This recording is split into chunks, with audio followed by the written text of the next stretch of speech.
All right, mambo vipi watu wangu hapa? Hope mko poa, hope mko fiti. Another interesting time hapa, the 16th day of November 2022. Hapa tu kwenye page yake DJB, Maria Kim, Nashujaz Biz. Tukizungumzia tu leadership, biashara na vile vile kilimo. Sikia leo tukizungumzia tu what opportunities are county government offering to the youth in the agri-food sector. Yani zile opportunities ambazo county government inawapa wale mayouth ambao wako ndani ya agri-food sector. Niko hapa na very strong panel just to help us understand what are these opportunities na sisi kama mayouth tunafaa kudandia hizi opportunities kivipi. Vile vile niko na co-host wangu wa nguvu hapa, so nitampatia tu time aweze kusikia kutoka kwake before nipatie panel yangu hii time ya kujiintroduce. Wacha nianze na wewe Kate. Asante sana Ashok, niko fiti, hope ya uko poa, nimekuwa poa. Pia nasalimia mafans na I'm happy that tumefika so far, tumecome a long way. Na last week ile conversation tulikuwa nayo Ashok, nilipewa assignment nikamwambia waende wajue ofisi ya chief uko mtaa yenu iko wapi na ujue ni aje unaweza changia kama youth kwa mtaa yako. So I hope ulifanya hiyo assignment. I hope you really did the assignment. Anyway, niko faida yetu kama ma youth, because tunasema the youth is the future of tomorrow. So tusisemange we are the future lakini we are not doing anything about it. Na leo conversation ya leo Ashok inanibamba kwa sababu I remember tukiwa primary na high school, watu wengi walikuwa wanaandika hobbies, farming. But we never really thought about farming because watu wengi era ya kugrow tulisema nataka kufanya kazi kwa ofisi, but now tunaongelea farming as agribusiness. Tuiweke ndio tukisema #kilimo ni biz, tuifanyie justice kama my youth, tuseme it's not all about kusema farming is a hobby, but also useme I reap from it na napatanga income hapo na imenijenga kama youth na nimejenga mpaka mtaa yetu na county as a whole and also country as a whole, because hakuna vile tunaweza lala njaa kama nchi. So agribusiness, agriculture, farming, whatever it is you call it, yote ni kilimo na ni biashara. So conversation ya leo Ashok, personally I'm also looking forward to it. I hope kila mtu pia kwa hii show sahi ana look forward to knowing what the county government inaweza to offer kama my youth and how tunaweza endelea from this point going forward. Thank you so much Ashok. Thanks Sana Kate, and the reason why hata mimi nasema this conversation is going to be interesting is because each and every day tunaambiwa agriculture is the background of any economy. So for us to understand what does this economy entail, na tunafaa kuachieve the full utilization ya economy kivipi, then we must understand then the role of at a county government, what does it play in us doing a sustainable agriculture. And ndio maana niko hapa na Mrs. Sara Mango ambaye ni Agri-Jobs for Youth County Linkage and Coordination Officer. Niko vile vile na Mr. Evans Okacha ambaye ni founder Emboga and Chair of the Kakamega Youth in Agribusiness, na niko hapa na Manoti Manoti ambaye ni digital marketer, so that tuweze tu analyze this topic, tuweze tu kuchanuana sisi kama mayouth. So tukianza this conversation, wacha kwanza niwapatie time waweze kujiintroduce, watuambie tu tuweze tukusikia kutoka kwao, jina, wanafanya nini specifically na wako county gani. So labda nianze na wewe Evans. Wazi, thanks. Mimi naitwa Evans na mimi nastay Kakamega. Jina zangu zote ni Evans Okacha za ID. Mimi ni founder wa Emboga. Emboga ni agritech company. Ile inamaanisha tuna combine agriculture na technology kusaidia mafarmers kupata markets na pia consumers kupata supplies poa za bidhaa. So tuna exist both online na offline.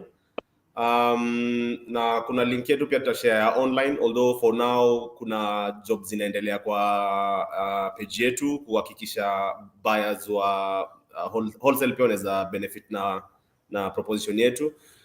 So tuko best Kakamega, tuna operate within Kakamega County. So far tuna benefit a lot of farmers within the county, na tuko proud kusema pia among the farmers tuna benefit pia kuna a lot of young farmers.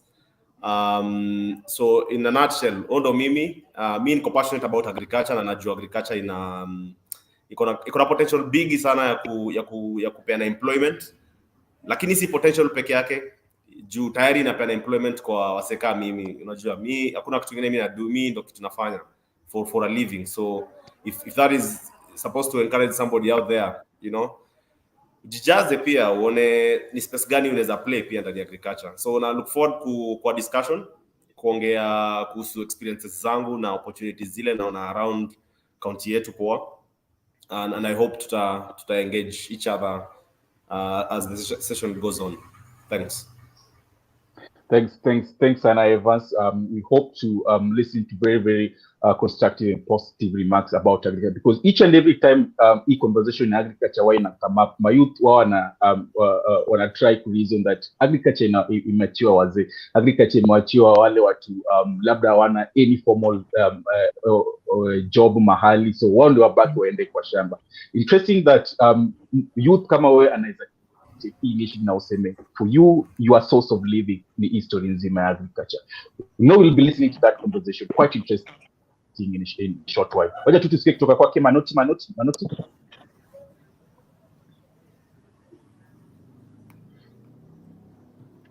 Manoti, kama unanisikia?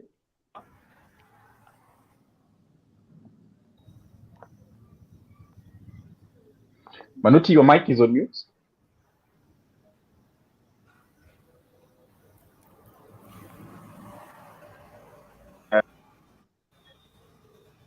Yeah, I think now niko audible, Yeah, tunakusikia sasa.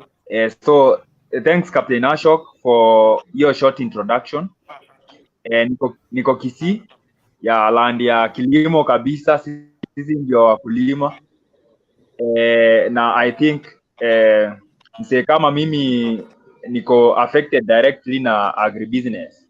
So majorly tuna depend na agriculture ndio backbone ya huku Kisii, na I think ndio ina drive economy ya Kisii. So as a youth niko interested kujua venye naweza improve farming, agriculture as a whole, ndio at least ni benefit. Yeah, thanks. Thanks sana Manoti, and welcome for this conversation. Sara Mango, kama unatusikia, please someone that you just introduce yourself.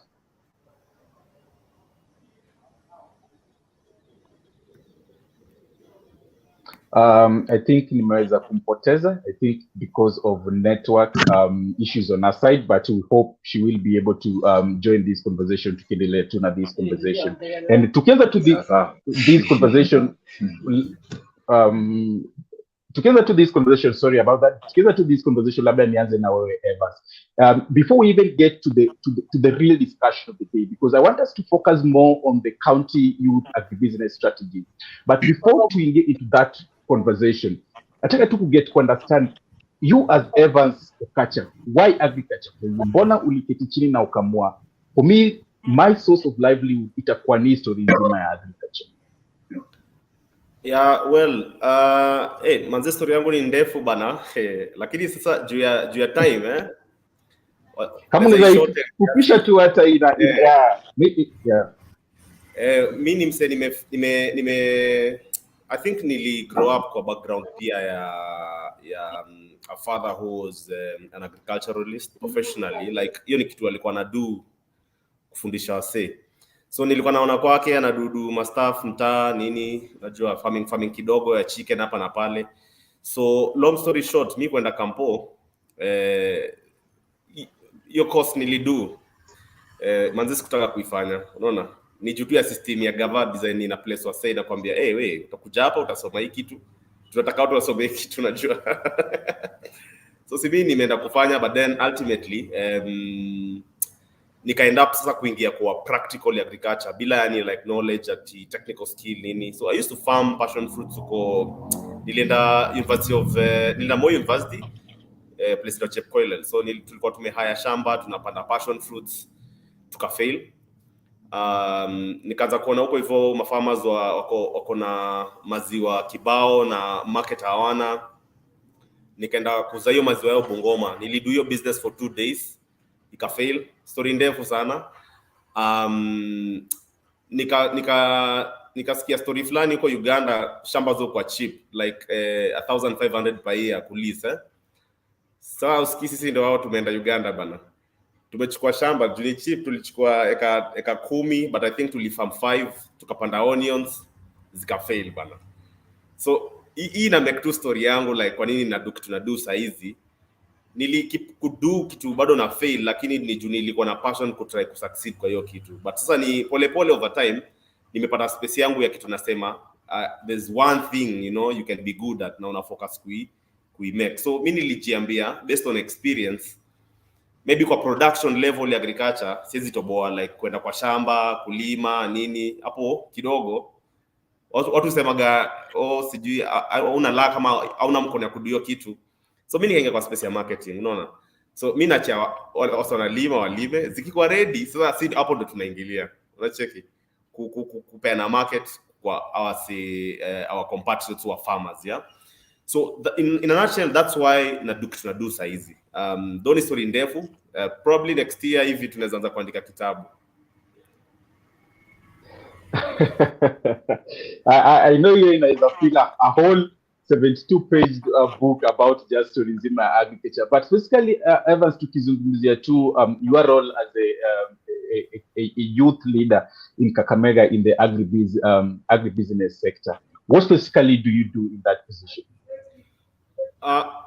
Okay, so specifically kuhusu story ya leadership na vijana, with the help na support ya GIZ, especially through Agri-Jobs for youth, sisi kama vijana tuna practice agriculture Kakamega County, tulipata chance poa ya kupeana ya kuwa involved kwa decisions. Unajua one thing nimerealize ni kuna story mob sana zoendelea around us, but kuna places ziko control that. Unajua maybe usijiulize wewe siku moja maybe mbona gari zo keep left ama ukip right ama mbona inafaa walk na side fulani ya barabara. Unajua kuna watu walika place wakamake hiyo policy na sheria ya kwamba hivi ndio tutakuwa tutadu vitu zetu. So over a long time sisi my young people in agriculture tumekuwa nika spectators. Unajua tunasikia tu haitakani upande GMO, haitakani udeal na GMO. Unajua unazisikia tu hizo ni vitu zokuwa, but for the first time ikakuwa ni kama sasa hii process tunakuwa involved kwa decision making. Tukapata chance ya kusit kwa body ile inaamua venye tuta domesticate strategy, na hiyo ni kitu tunaitake with a lot of humility as well as, you know, pride in us, because for the first time tuna share space na mabigi kwa gava. Unajua tuko hapo na sisi tunamwambia sisi kama youth of agriculture hivi ndio tunataka ikuwe hapa kwetu. So ilianza na hiyo process, na ni because niko part of many other young people kwa association plan inaitwa Kakamega Youth Kakamega County Youth Agripreneurs Association. So mimi niliweza kuwa represent kwa kusit kwa hiyo task force kama representative wa youth, yeah. Na ni kitu inani humble sana kuweza kwa ambassador kupeleka sauti ya vijana. Unajua ni kazi rahisi pia ni kazi ngumu, because ukikuwa pale ni lazima urepresent the true feeling ya watu una represent. Unajua zile frustrations zao, kitu wanataka.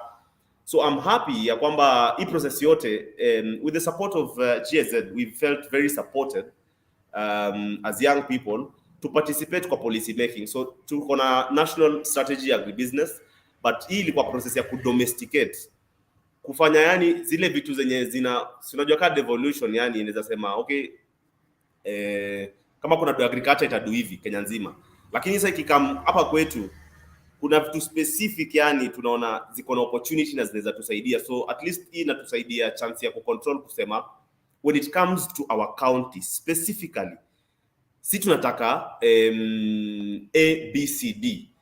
Hiyo ndio ilikuwa hii process inatusaidia, na si kusema tu ati kwa public participation. Hii ilikuwa kusemea kwa yani penye hiyo sheria inaandika. Unajua tunasema hebu toa hiyo yenye umeandika, hiyo hatupendi. Unajua andika hii. So hiyo ilikuwa process I think eye opening sana, na kwetu ilikuwa very humbling as young people kupata chance, unajua, ya ku represent young people and their true aspiration and how exactly they want to be involved in agricultural value chains. Okay, nice. I think that is quite informative. Nitarudi kwako so that we just get to understand exactly how the CYAS provide hizo platform, provide hizo opportunity kwa yule youth ambaye ako within Kakamega, na si tu Kakamega, labda ako county nyingine pia hawa nafaa kuwa part of this. But before we discuss that, actually throw it back to Katty. Kidogo naona because of network issues, I think inakaa ni kitu iko a bit in affect karibu kila mtu kwa panel leo, because nimeona Manoti ameweza kublog, Sara hizi hatuwezi kumsikia fiti, na yeye pia ameweza kublog. So acha nirushe back kwa Katty, alafu tutakuwa tunarudi kwako tena Evans, to get to understand how the youth want to take up easy opportunities within the CYAS. Kwako Katty. Ashok, I think nimebambika sana venye Evans amesema alisoma kitu haikumbamba, but then mention something that he does on agri-tech. Na sijui kama Evans unaweza tuguzia kidogo on what you really mean on agri-tech. I know it is agriculture and technology, but maybe unaweza go a little bit further ahead kwa yule fan mwenye anaweza kuwa anashindwa tumongelea AgriBiz now. What is agri-tech, Evans? Okay, thanks very much Kate. So junajua tunaongea na mavijana kutoka mita zote Kenya, na najua hata dunia mzima inatuangalia saizi. So kuna hizi mawads zo tumika sana kwa space ya startups niseme. So agri-tech ni words mbili, agriculture na technology. Inamaanisha kama unatumia technology kudu kitu yote kwa agriculture, hiyo kampuni yako inaweza qualify kuwa agri-tech company, si ndio? So sisi si ni agri-tech because tuko na components kibao zile tunadu within ourselves, tutatumia tech ku ease ma process kidogo kwa agriculture. So kwetu specifically tuko kwa marketing, kando na kwa na platform yenye inaitwa Emboga, www.e-mboga.co.ke. Kando na hiyo tuko na kitu inaitwa price control application. So very soon tuna partner na mama mboga wa kawaida, because hao ni partners, hao ni kama tuna complement each other, atu compete. So tuna partner nao kuleta a lot of price transparency. Ukienda kwa mama mboga kama hapa hivi kwetu saizi tomato ni 70 bob, na kuna design hiyo price iko computed, 70 per kilo. Okay, na umeshaga sana Kate, by the 70 per kilo. So sisi usiuza vitu per kilo, but mama mboga ukienda hapo inategemea, ukienda umengarangara kaka captain hapo akucheki anaona unse so hayo ukikuja kaka Kate hivi wewe bado utalipa 150. Unaona, tunatry kuleta some semblance of transparency as well as control kwa pricing. So unaona tunatumia tech, but hiyo na come I think in about 3 months with partnership with some other partners tuko now. So utakuwa unafika kwa mama mboga wako hapa Kakamega, unapata akona ka smartphone na ina run app yetu, inakushow price ya hiyo day. Umeona, hauwezi lipa anything beyond that, na wanakuzia na kilo. So nyanya moja anakuambia ni 5 bob na ni 5 bob, utalipa hiyo, unajua. So basically agtech ni hiyo, na hiyo ndo space yetu specifically kwa agtech. Hiyo kitu sisi tunadu, na kuna a lot of opportunity kwa agtech because sisi tuko kwa marketing na agriculture design. Tunaijua kuna production, unajua processing, hizo ma level zote hizo ma nodes.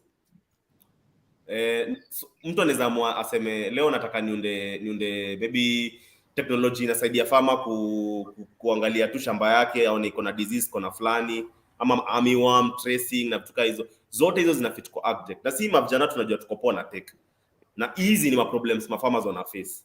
Na farmer wa saizi ni farmer ana adapt sasa, anaanza ku accept solutions from their phone.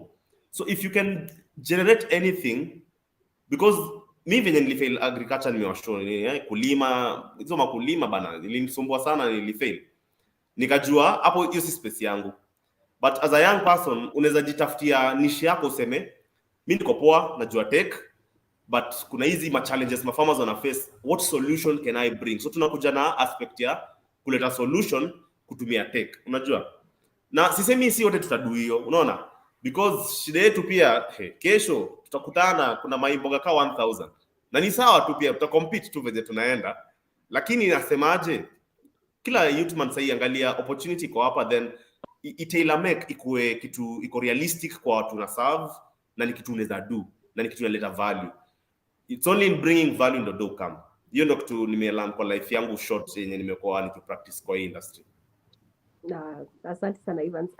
Ashok, kwa hiyo part ya agri-tech, I think ilikuwa very important because sometimes ukiambia my youth stories za kulima mtu afikirianga ninunue jembe niende kwa shamba nikimbizana na hiyo jembe sijui mpaka saa ngapi tunaenda kutoa viazi kwa shamba, hiyo ni kuinama. But the fact that kwa hii generation yetu it's a fast evolving world. Tunapata technology, leo kuna mpya, kesho kuna mpya. So maybe when you wanna youth mahali and you're very innovative, when mso unaweza kaa hivi, as Evans amesema, it's a problem solving community. Tuna solve problems as a farmers. Maybe when ule mtu mwenye unaweza kaa hivi useme hii mashini nikiunda inaweza saidia watu kutoa viazi kwa mchanga na itasaidia itafastanisha hiyo process. So one way or another, maybe wewe haukwenda kwa shamba panda, lakini umesaidia watu wenye wako kwa agribusiness. So I think that was very important to point out. Ndio kuna mtu amekaa mahali anasema mimi sina shamba, lakini you have technology, you have your phone, innovation. Enda mahali jifunze kutumia how to do this, how to do that. That's very important. Ashok, back to you. Kate, you know, nilikuwa excited sana time Evans alijiintroduce kama founder wa Emboga. And the reason why nilikuwa excited is each and every time when you two naisema right that any conversation if you come up on agriculture, the youth wanakuanga na the mentality that lazima ni buy jembe, ni buy mbolea, niingie shamba, nilime, nipalilie, niweke fertilizer and all that, niweke tops and all that, nivune, nipeleke kwa market. That is the processing in the mind of any youth mali popote mwenye amesikia about agriculture. But it's good Evans amesema for him ali realize going kulima inaprove much more difficult. So ali opt for software way ya kukua in agriculture but bado ana provide value. Ame come up na marketing strategy. In short Evans simply ana link yule mtu mwenye ametoka kwa shamba na the final market yake. You get? So any youth mali popote anaweza come up with na anything within the agricultural space without kuingia mashambani. You get? And Evans before Keta come in, nilikuwa nakuuliza about story nzima ya County Youth Agribusiness Strategy, the CYAS. And the reason why nakuuliza is most of these strategy, I know because you are part of this board when I come up with these strategies. I don't know how una factor in a contribution to people when you want to do things like the one you're doing, those who are within the agri-tech space, or do you only factor in the strategy in a favor ule mtu mwenye ako na shamba direct? Thanks very much for that. Sasa maybe shortly before I answer that, wacha tu ni throw spanner into the works kwa mavijana wanafuata show sahi. So nimeona kwa media reports kasa hizi huko Kerugoya wase wako na cabbage zinauzia kwa shamba, hawana place ya kuuza. Unacheki saa hizi kuna wase Kenya wanadai hawana kitu ya kudishi. Unacheki it is only in this country mimi manze. Hebu cheki, kumekuwa na floods, hizo maplace wasa wanadai hakuna mtu amedo water harvesting. Saizi kuna drought a few months after floods. Hiyo ni irony moja, hiyo unisumbua sana. Na ina throws the spanner into the works hata kwa sawa gavana na follow.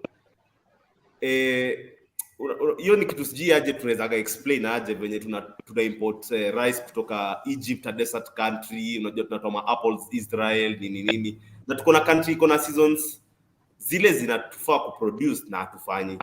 But kwa mseme tuliapo mtana ajiuliza anaweza duaje nini. Hizo ni opportunities.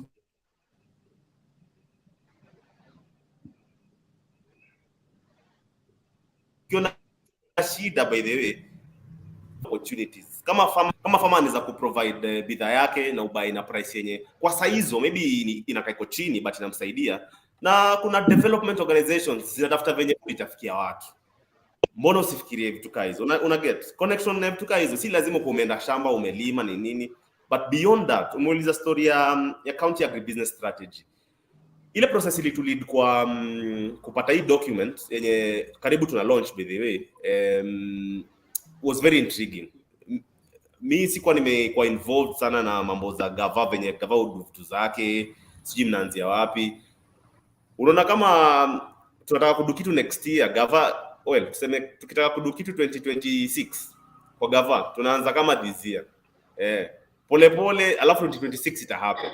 Na hivyo tu ndo gava inawaka. Hiyo ndo kweli. Lakini sasa kitu na appreciate sana na hii process. County Agribusiness strategy ni strategy, inamaanisha hizo ni hapo ndo Kiswahili sasa inakuwa shida. Zinaitwaje hizi? Yani policy framework ile inapea gava mwongozo ya kudu ile job inadu inaweza iambia next year county yetu inapata 16 billion per year. Kulingana na agreement ya Malabo inafaa 10% iende kwa agriculture. So unapata hiyo ni kama 1.6 billion, unaona? Then so ukikuja kwa 1.6 billion napata maybe hapa kwetu maybe about 40-50% ni wage bill. Inakuachana kama so 800M. So sika vijana hapa kwanza kuangalia. Unaanzia hapo, unajua data, unajua information correct ni nini. Ukishajua kuna 800 million ya development kwa agriculture, hapo ndo tunaanza kuuliza na ya vijana ni ngapi. So ukiangalia strategy yetu vetu tumeichora na ni over 5 years, tunaenda ku-launch time yenye design gava ina work. Na hapa kwa devolution na county every 5 years huwa inadu kila kitu kulingana na kitu inaitwa CIDP. CIDP inamaanisha County Integrated Development Plan. So sisi tuligundua sika vijana tuwezenda tubebe matawi tuseme sika vijana wa agriculture tunataka, tumeona kuna 800M mahali tunataka mtupatie 200, unaona? But sasa hiyo matawi tunaibebea kwa boardrooms, tunaibebea kwa workshops, tunaichora. Tumegundua hii kitu kumbe ni kuichora mapema, so that sasa ile unaenda kubeba matawi tunauliza gavana wetu, mbona tumeandika tutapewa 200M na hatuioni? Unajua, so tunawafuatilia na documents zao na ni zetu bado bitusido gava. So ile strategy in my own thinking process yenye tulifuata ndo tufikie tujue challenges zenye sana face ni gani, ilikuwa very intense. Tulianza na kukusanya data, tunajua tuko na youthman wangapi, tunajua wangapi wana practice agriculture, because tena hatusemi tu ati ni kila mtu anaenda kudu agriculture. Tunataka watu wa serious pekee, wale wanaweza produce na watu wako serious na kitu wanadu. Ndio sababu tumesema tutaki kila mtu. Sasa hizi shamba iko divided sana, unajua kila mtu ako na ka quarter, ka half, ka nini. The land regime sasa hizi Kenya ni noma. So the unit of production, because iko affected, we only need serious people at production. Ukienda kulima sisi tujue tutanua mahindi, tukikutegemea wewe utafanya nini? Utalima properly. Na pia upate support ile inafaa ndio produce properly. So ukiangalia ile process tumefuata, tumesegment ni mayouth wangapi wanaweza kuwa employed kwa marketing, ni mayouth wangapi wanaweza kuwa employed kwa tech space kama sisi, ni mayouth wangapi wanaweza kuwa employed kwa production node. So kuna vitu tumepropose kwa strategy na zinaanza kuimplementiwa next year. Juu CIDP tunaivalidate sasa hizi inaishaisha. Tunasema kukuwe na hubs zinaitwa innovation.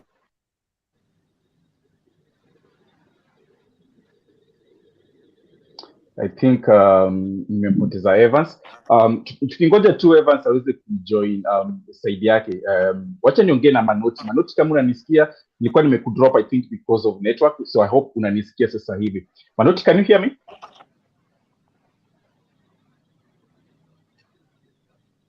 Manoti?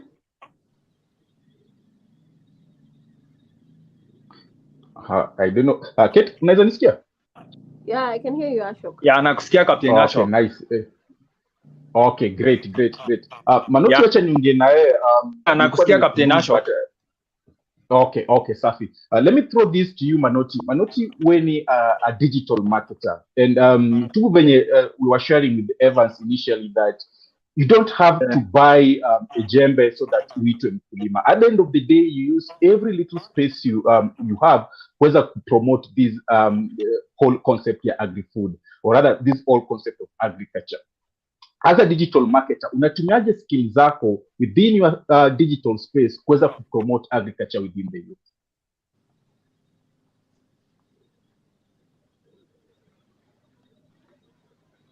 So as a digital marketer, I basically use my social media platforms. At the moment, leveraging on Facebook. I do a lot of I do a lot of marketing in terms of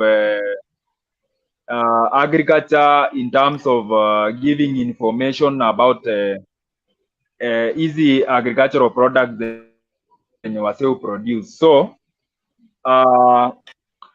Twitter nafanya once. So at the moment marketing ya agricultural products sana inakuanga naifanya Facebook. So unapata like of course I'm a farmer. So nikienda farm I try to link kitu yenye iko kwa ground na kitu yenye wase wanafaa wa expect. Juu ideally we are from the planting season ya mahindi. So na beans. So unapata like wase hawajui kitu inaendelea kwa ground but wangependa kuwa na information ya agriculture. So there is a time nilichukua videos za venye tuna plant, venye tunafanya farming, nika-post kwa platform zangu including my WhatsApp status. So I think wase walipick one information or the other. Pia niko kwa hizi agricultural groups. One of them inaitwa Sinefa. Sinefa on Twitter, Sinefa on Facebook, Sinefa on Instagram.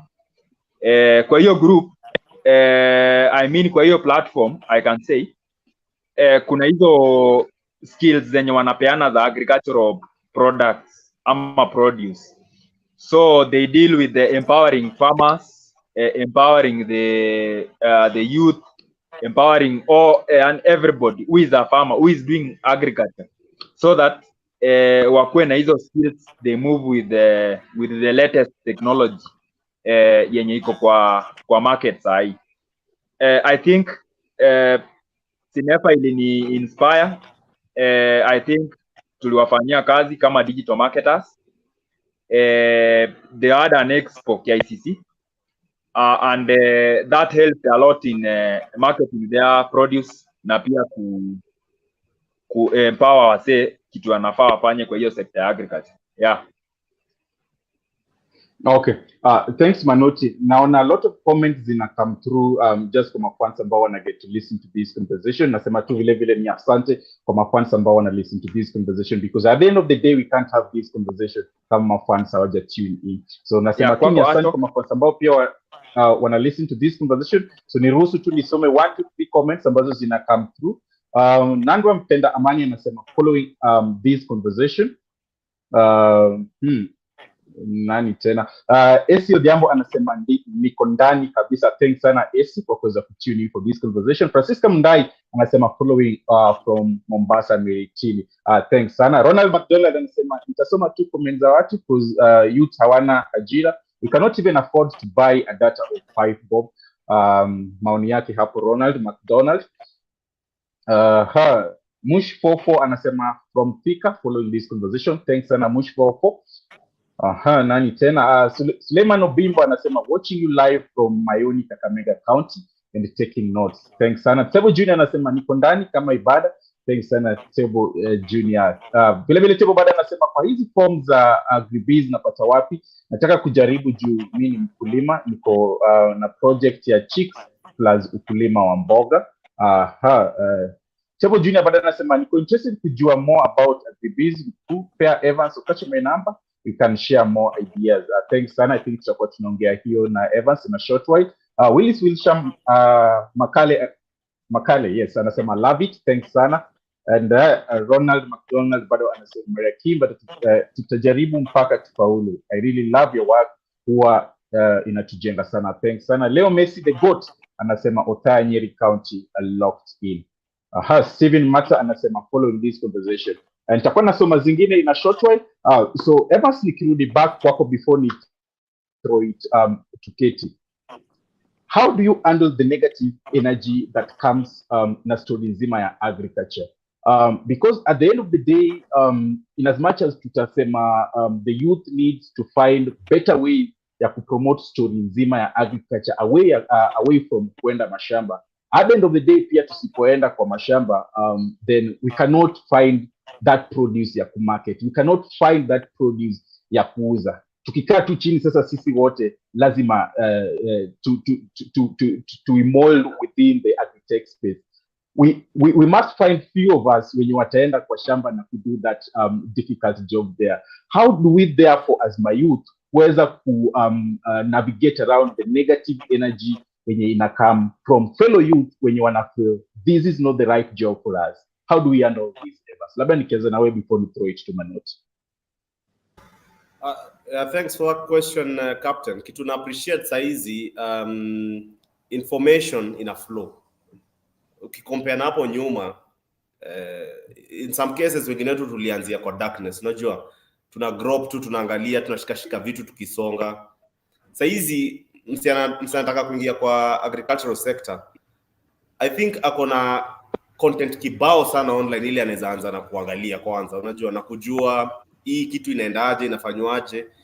Umeuliza kuhusu negative energy ile ina venye msee anaweza deal nayo, because na aspect of negative energy maybe inaweza toka not just within the space ya agriculture ama zile challenges mtu anapata. Juu challenges ziko na ni kibao sana, but kitu naweza sema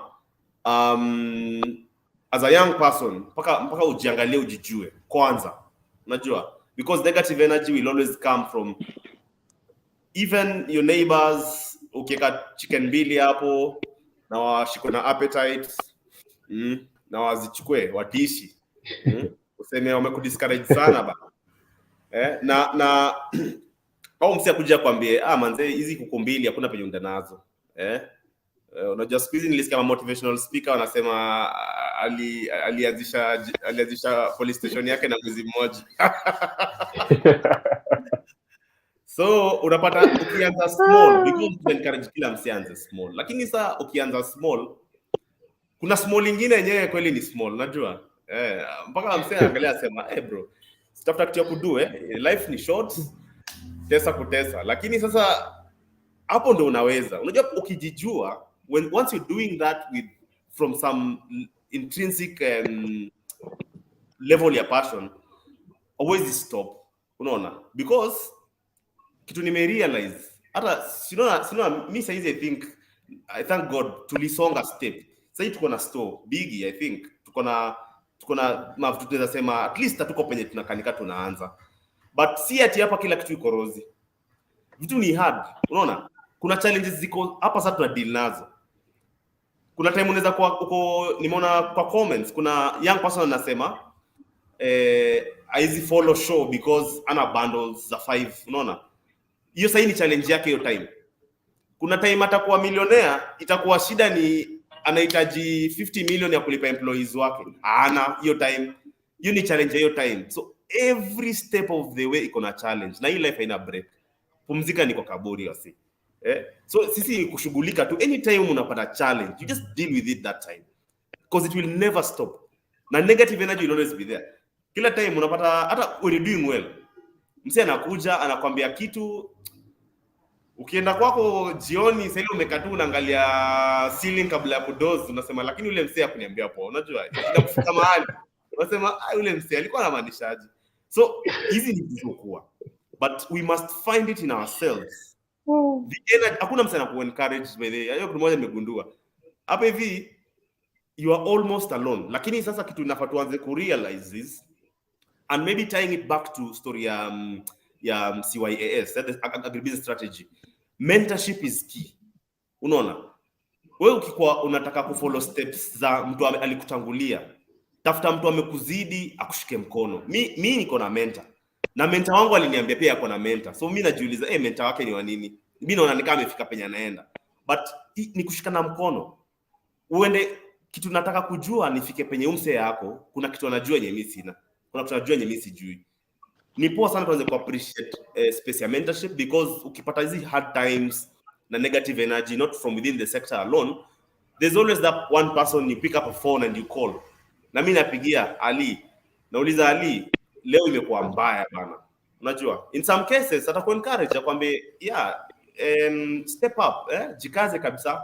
Siku zingine pia kupeleke mbio akwambie you on the wrong side, unajua. You need to shape up na utembe kwa hii line, because otherwise then you're going nowhere. So I think tukata history yote ya energy na negative energy, number one, jijue wewe jua unataka kudu nini, na sasa ile unaanza kuido in its smallness, persist hapo tu na hapo. Unaona place una give up hapo, ndio ilikuwa karibu unatoboa, unashikilia na hapo mpaka mwisho. Na sasa ile unashikilia hapo, tafuta mtu kushika mkono anytime unataka ku give up, akwambie by the way, sasa hii njia yote umekam, ulikuwa unakam ya nini? Si ungeacha tu, persist. Hiyo ndio naweza sema captain. Nice. I love it. Ukisema at the end of the day challenges zitakuwa in every space mtu amejipata, no matter the level there are challenges. And it may remind, because jana nikiwa watch news niliweza kuona the fish farmers in a beach within Kisumu County. I can't remember the name, but the kind of losses majamaa wameenda hapo. You wake up in the morning, unaenda kwa harvest fish yako yenye imesha mature to a tune of about 8 to 15 million, then unapata fish zote zimedead. Man, that was so heartbreaking. Yaani nilijoka kwa shoes ya jamaa na nikafeel mimi ile yote ndio collapse. Uamke asubuhi, then a whole investment, because I remember kuna jamaa hapo alikuwa anasema just setting a 6x6 cage inamtake 600,000, na jamaa alikuwa na about 6 cages zote, fish yote imedie, kitu about 80,000 fish. Unaamka asubuhi unapata imedie. Challenges they have to come. Ndo ujue ukipersist unaweza itwa chizi, utapata huo mse bado ako na hizo cages next year. Exactly, because ever some try to reason that maybe hii ndio imekuwa source of livelihood ya huyu jamaa, akigive up aseme sasa mimi next year start mtachana na story ya fish because ili disappoint this year, then what's the way for him next year? Then where will he go? What will be the next step for him next year? But itabidi tu amevumilia na amesema man, last year was heartbreaking, lakini we hope for a better year this year. Kwako Katty. Hey, Ashok, umekumbuka tukianza show Evans alisema walienda mpaka Uganda na ikakataa. You know, the most important thing ni ati bado wako hapa anasema bado ninaifanya. You know, amesema mtu anaweza itwa chizi, na ni kweli unaweza itwa chizi. You keep doing it, bado unajiconvince, you know what, nitajaribu tena, labda itakubali. Nitajaribu tena, labda itakubali. Alafu pia ame-mention something on mentorship. Sisi youth tuko na challenge kubwa sana, because I think this week nauliza mse stories of mentorship, because it's very difficult. Ashok, hata wewe sasa nikikuuliza mentor wako ni nani, kuna ile hesitation ya there's someone I look at. Acha nikwambie kwanza, history nzima mentorship ina affect sana vijana. And I'm also guilty about it, because mavijana si most of the time tuna believing man, wacha nikufe kifo yangu, mbona niende nikae chini nishia na mtu mashida zangu, hata niambia nini, wacha nikufe, huyu jamaa yuko kwa kiatu ya you get. But I think most times Ashok, ule mse mwenye anafaa kuwa mentor wako ni mse anakupeanga butterflies kikaria, unaenda maybe kwa field yako, unamwangalia unaona manzeo mse ni mzii, hata naanza kumuongeleshaje, si ananiona kamse fulani tu kwa ofisi, mimi nika intern, lakini nikimuona yako huko ni Jesus fulani. How do I even approach this person? Mwambie unajua nini, najua wewe ni gwiji lakini nataka unisaidie. Like my youth tuko na challenge. And then pia also maybe I can say to the generation ahead us, tuko na challenge maybe a communication, because you see hii barrier ya generations, because unataka kumapproach niaje na yeye anataka hi like you want a memo, a whole process, na maybe my youth nataka tu unisaidie tu, ukienda tu kuona client fulani nikufuate, I want to watch your ways master. Like mentorship. And yeah, Evans umesema mentorship, lakini pia I think it's something we need to work on, because hata pia our mentors know watatuambia, you know what, enda kwa county government, kuna project fulani ama kuna ofisi fulani, uone mtu fulani, umpe idea yako ama mwambie hivi na hivi na hivi. But then again, how do we even get to the point of pointing out mentor wako anaweza kuwa nani? And maybe nitauliza Manoti, wewe uko na mentor?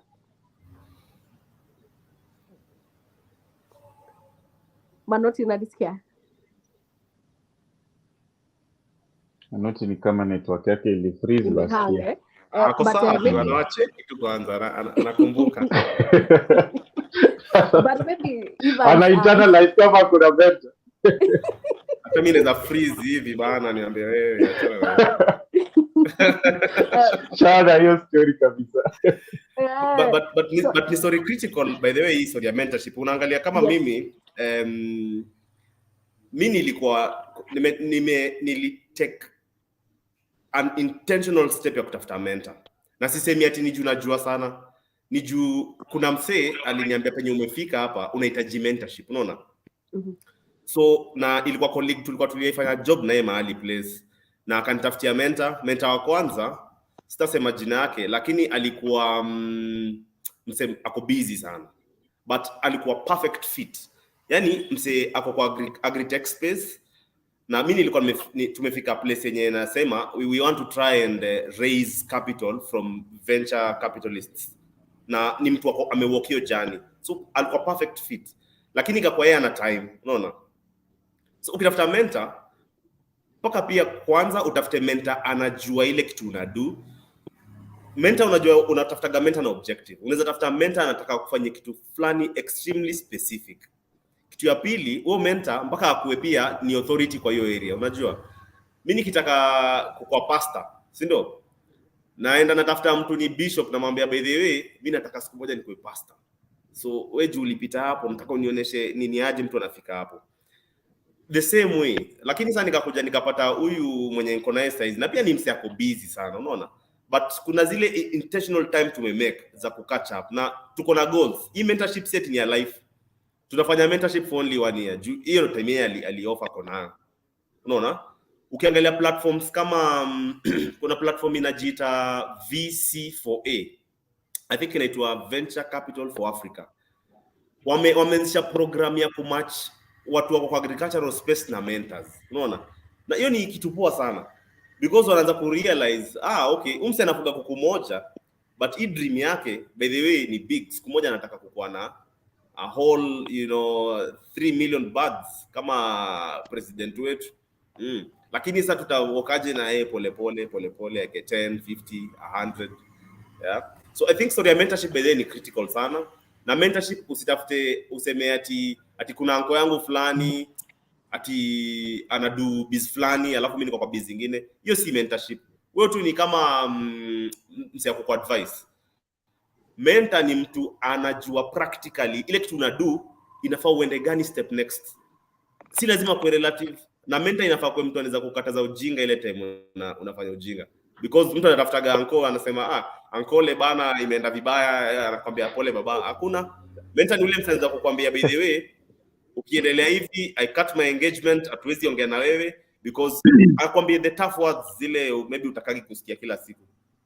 Na that is partly ile kitu inakupatia motivation. Unajua kilala ukisikia roho inauma mseli niambiaje, ukiamka asubuhi you want to do better, you can get that from a mentor. So sourcing a mentor ni critical.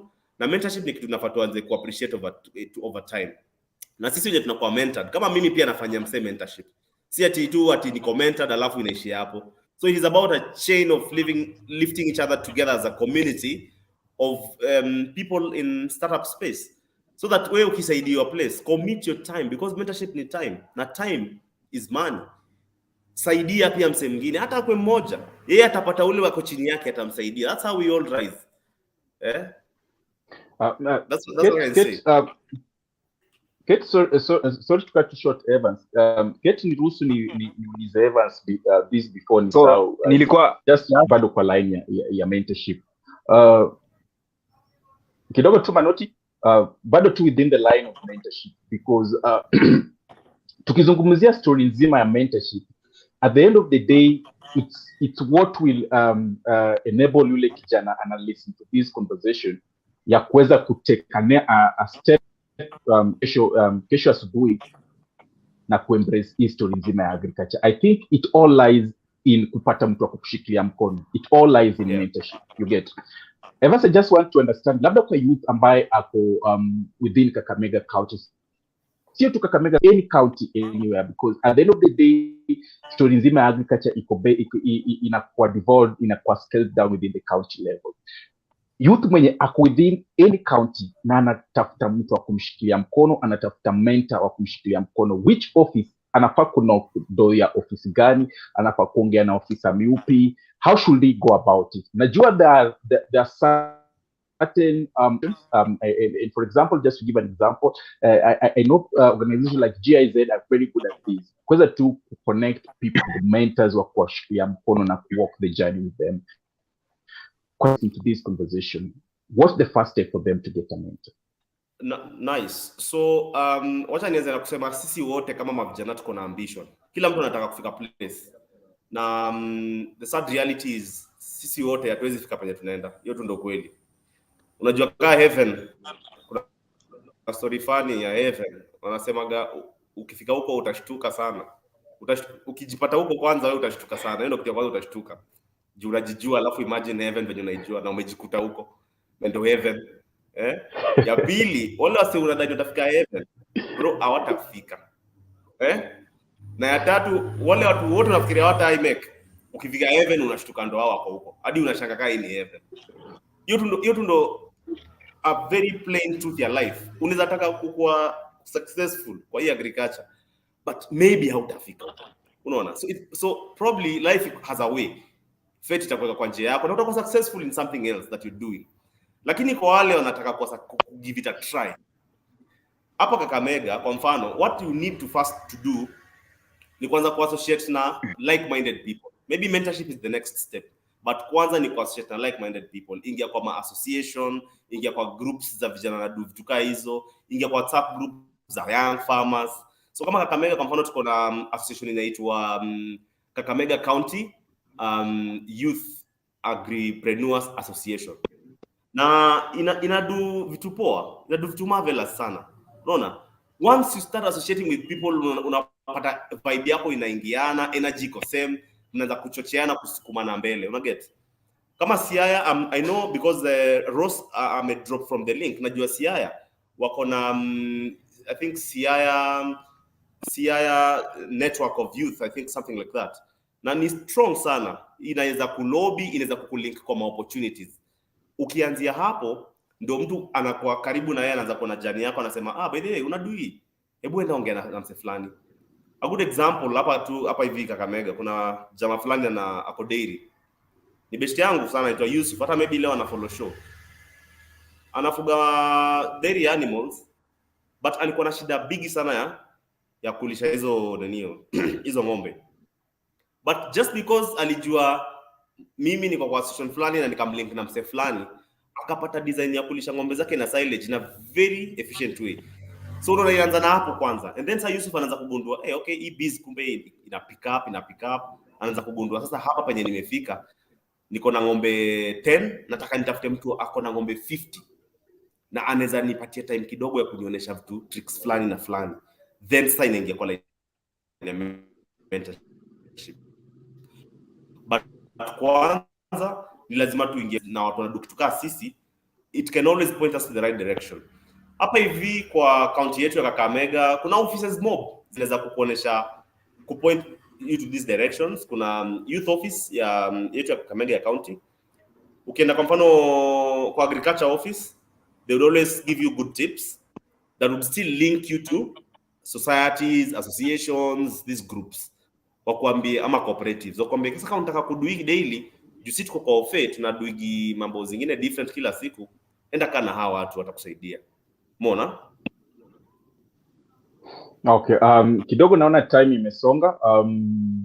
So tutakuwa tuna end this conversation in a short while. Unfortunately hatuwezi endelea sana, but nita throw back to you Katty before nipatie Manoti, before nipatie Evans another time ya kuweza tu kusema the last word. So I'll throw it back to you Katty. Ashok, personally nimeenjoy this conversation because I'm one of those people mwenye tulikuwa tunaandika kwa CV hobby yangu ni farming. Maybe sijaifanya practically, but I am a plant mom. I have at least one flower. Maybe by the end of next year nitakuwa florist na nitasupply potted plants. You never Amen. know, you know. Amen. Yeah.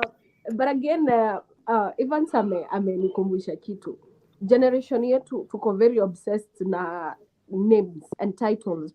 Unataka kuitwa Dr. Ashok, Captain Ashok, unaona? So maybe mtu anataka kuingia kwa kilimo na anataka kuitwa mkulima. Mimi nitakuwa naitwa tomato farmer. No way.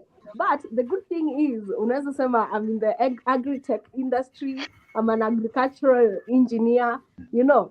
Kuna so many things revolving around farming that are not just kuingia kwa shamba na kupanda na kuvuna na kubeba tomato, kukatakata mboga. There is so much opportunities kwa farming. There is so much you can do kwa farming. Maybe wewe ni mse ukichukua simu uko very good with marketing.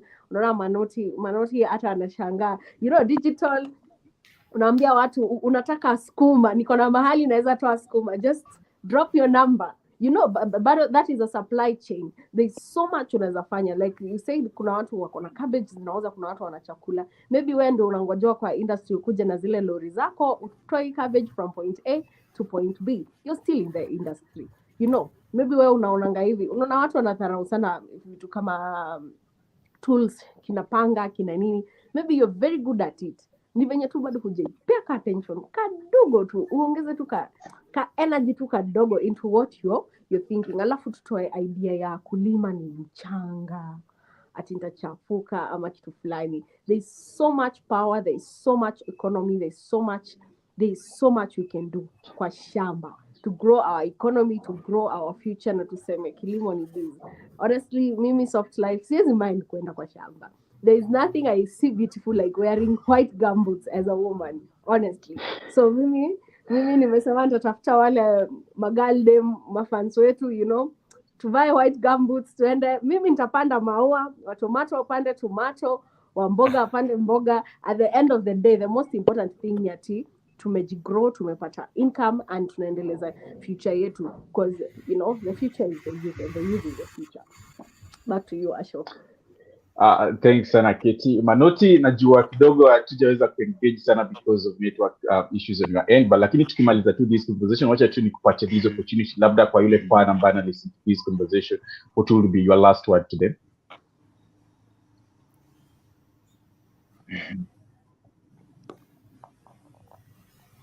Manoti, kama unanisikia?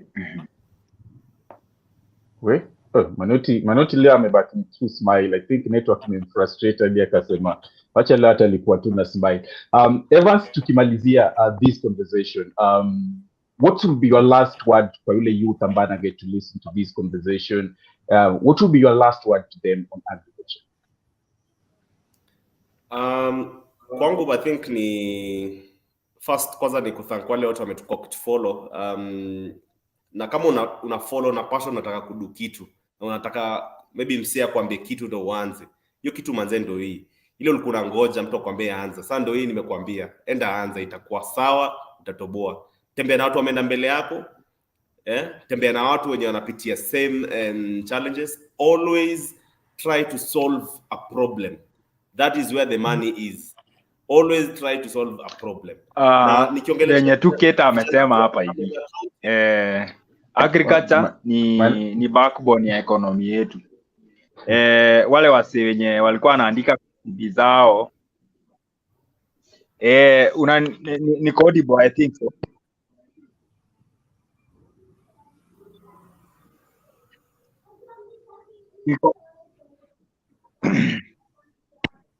Uko sawa, endelea Manoti. Yeah, uko sawa, endelea. Evans, I think network yake Evans utaendelea tu because network ya Manoti become ina 9 hours later. So endelea tu, tutamalizia naye. Uliza vijana wote wa Kakamega, wale wananiangalia na wale wananisikia na wale wataangalia hii link baadaye. Design gava ina plan ya 5 years, inaitwa CIDP. Kitu isipoingizwa hapo ndani saa hizi haiwezi ingizwa within the next 5 years. Kutokea tarehe 21 kuanzia waswali Kuyani tarehe 21, waswali Lugari tarehe 21 pia. I think zote ziko mostly ziko tarehe 21, tarehe 22 na tarehe 23. Mnanisikia public participation ya county integrated development plan. Majama, endeni mupeane maoni yenu design yenye hiyo do inapangiwa. Isipopangiwa Yeah, saizi niko audible. Utafikia mahali uanze kusema sasa, baadaye so iza maze network kiasi, but the thing is Manoti venye Keta alisema Manoti kidogo tu Evans amalizie please. Aya, wazi Manoti, thanks. So hizo dates nimesema 3 ni critical sana. Angalia sub county yako, enda peana maoni. Sisi kama viongozi wa vijana, what we are doing, we are preparing a public memoranda ile ambayo tunaweza kupresent kwa hizi committee za public participation, tuwaambie exactly what we need and how we need it. Tunataka tuhakikishe ile county agriculture youth in agriculture strategy iko embedded ndani ya CIDP, so that sasa ile tutakuwa tutabeba matawi, na nadhani tutabeba matawi juu tuko na governor mpoa sana. Governor wetu Bedhia anaitwa Fernandez Baraza, jama moja noma sana Tara, na najua tufanye kazi poa. Najua tutahakikisha ile tunasema itaingizwa kwa CIDP na itafanywa. Isipofanywa sasa, hapo ndo tutachokoza na kidogo, tutabeba matawi tuseme wafanye ile kitu tulihakikisha iko wapi ndani ya CIDP. Mimi naambia tu hivyo, kila kijana wa Kakamega jitokeze, usikike. Leo watu kae nyuma, hakuna matawi mtu anaenda kubeba. By the way, matawi tutabeba saizi, tunahakikisha tuko ndani ya miradi na mipango ya serikali. Asante sana kwa kutusikiza. Mimi ndo naweza sema for now. Ile extra mimi naweza sema mazetu kwa hapa Emboga tuko na mavitu tunauza bana. Mununue hizi vitu bana. So niko audible. Iza maze network issues kiasi. Okay. Itoke malizia tu Manoti then before nimalizie. Okay, kidogo I think nampoteza Manoti because of network. Nitasoma tu comments mbili alafu nitaifunga because of time atuwezi endelea past this, but I would just like to also to say thank you sana Evans kwa kuweza ku create time ili to have to this conversation hapa kwenye page yake DJB, hapa kwenye page yake Maria Kim, because at the end of the day what we share here, you never know when ana commented na all this. We know kuna watu wameweza take a bold step just because of such conversations, so tunasema tu ni asante. So I'll just read 2 comments alafu tutamalizia. Faith Kosgei anasema niko ndani ya show kama kawa. Asanteni kwa hii mada cause tunaweza okoleana kwa kupata jobs among watu wa kusaka job. I think hiyo ndio inamaanisha. Thanks sana Faith. Brian Silema anasema I like the point Evans put forward about story ya agri. It's not all about jembe na PKO. Youth opportunities ziko, let's grab the chances. Yes. And Robbie Zainab anasema following Igori County locked in. Na tukimalizia to the last one from Charles Simiu anasema nikipata mtu atani support kicapital nitalima vanilla. Nice. Mimi nikimalizia nitasema tu at the end of the day it's not about taking the jembe and going to the field. Nilikuwa nasoma tu before this conversation, nilikuwa nasoma story about a company called Triple Veggies. Triple Veggies, they're one of the biggest vegetable supermarkets in the Switzerland, but they never grow vegetables. They directly buy from customers. Their work is simply to provide a selling point or provide a selling channel. Kuna another story pia nimesoma about a very beautiful lady hapa Kenya, nimesahau to the name of the company, ambaye kazi yake ni to make yogurt. Yana buy 2 milk and add the preservatives and all that, and I blend 4 na inakuwa yogurt. Another interesting story about a farmer mwenye afugi ng'ombe lakini anatengeneza yogurt. Something interesting. So mimi tu venye Evans ameweza kushare na sisi pia, I'll put that challenge to you. Kama umeogopa kuchafuka, Kate, kama umeogopa kuchafuka kwa shamba, there is still a better way on how you can do it and how you can achieve the end goal, which is for all of us to be sustainable, for all of us to earn something from the agri-food sector. So mimi nitasema tu asante kwa panel na kwa asante pia kwa mafans ambao wameweza kujoin this conversation. Mimi ni Captain Ashok, lakini for now from me and the rest of the team, nasema tu bye bye for now.